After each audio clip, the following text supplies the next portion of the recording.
Yeah,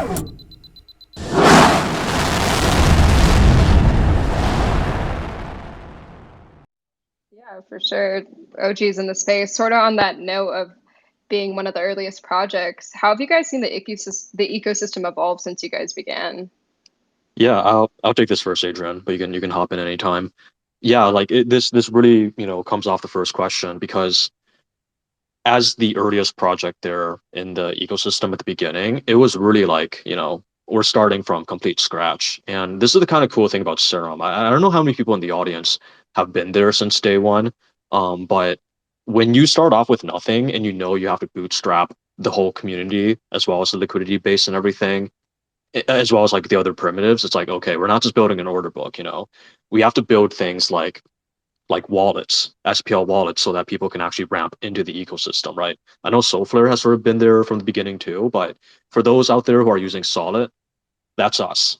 We made Solid not because we want to compete in the wallet space, not at all, but all these primitives sort of had to be there, and the way the way we sort of approach decentralization at Serum since day one is, look, we're going to build out the primitive that you need for a burgeoning ecosystem, but we also know that everyone out there can do better. We're waiting for you to take this stuff that's all open source and do better, create better features, make it more smooth, make it uh, just better for whatever users need, right?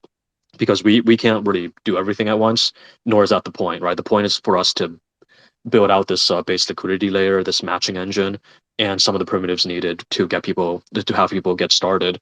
So we built that out, and then I think the way the ecosystem has sort of flowed out has sort of been logical. Like if you were to sit down and really think about where the ecosystem should head at the beginning, you kind of realize, okay, there's a bunch of different product groups that sort of have to be there, right? Wallets are like an obvious kind of thing. Uh, so are AMMs actually. Like there used to be a Serum, like a very old thing called Serum Swap, which is like an AMM that didn't even compose with the order book, but we knew that had to be there too because there's a time and place for that kind of primitive. And we sort of knew like, yeah, people will be building AMMs that probably that do crazy things with the order book. People will be building better wallets. People will be building things like derivatives. There will be a demand for, borrow lending and margin trading and options and all kinds of options too. So obviously you guys were one of the first movers in the space. Super happy to have you guys get involved.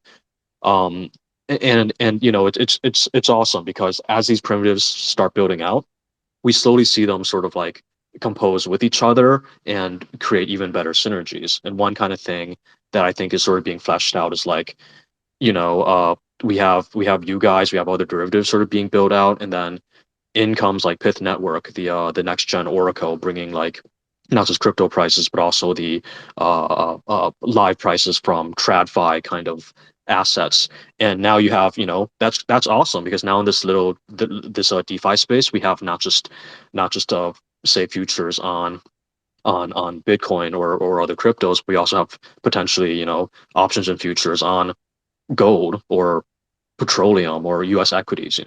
And these are the kinds of like little synergies that really matter. In the wallet space, just to because I think it's a pretty illustrative one. We started out with Solid, which is very, bare bones and minimum, right? But then with the NFT craze, which, who could have seen that coming? I think that's an instance of a huge fad that like isn't easy to predict. Wallets are easy to predict because they're necessary, but NFTs, who knew, right? But then combine these two, now you have Phantom and Soulflare trying to, find creative ways of letting people experience their own NFTs and really experience, let's say, the audio and visual metadata, uh, you know, and that's awesome. I've also seen examples of, I can't say the name yet, but I've seen examples of wallets that combine like augmented reality technology so that you can actually experience and immerse yourself in your NFTs sort of in real life. Just point your camera at something and there's your NFTs. There are your crypto kicker shoes lying on the ground, and maybe you could try and put your feet through them. That's the kind of like sort of trajectory that we're seeing, right? A combination of the known and the unknown. I think that's what makes it so exciting.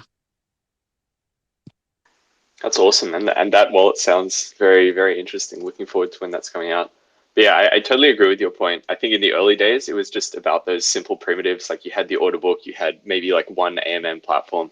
And now you've seen this Cambrian explosion over the last couple of months where we've got, multiple platforms now doing, different launches, different AMMs, different, derivatives, margin trading. And now you've got this huge NFT boom, which I think no one expected, as you said. And that's just caused so many more people to flow into the ecosystem. And now you look at these charts with projects being built on Solana, and it's just literally you can't fit it all on one page, which is just crazy, crazy to see from the early days, but very exciting Absolutely. nonetheless. Yeah, it's exactly what we wanted to see since day one too.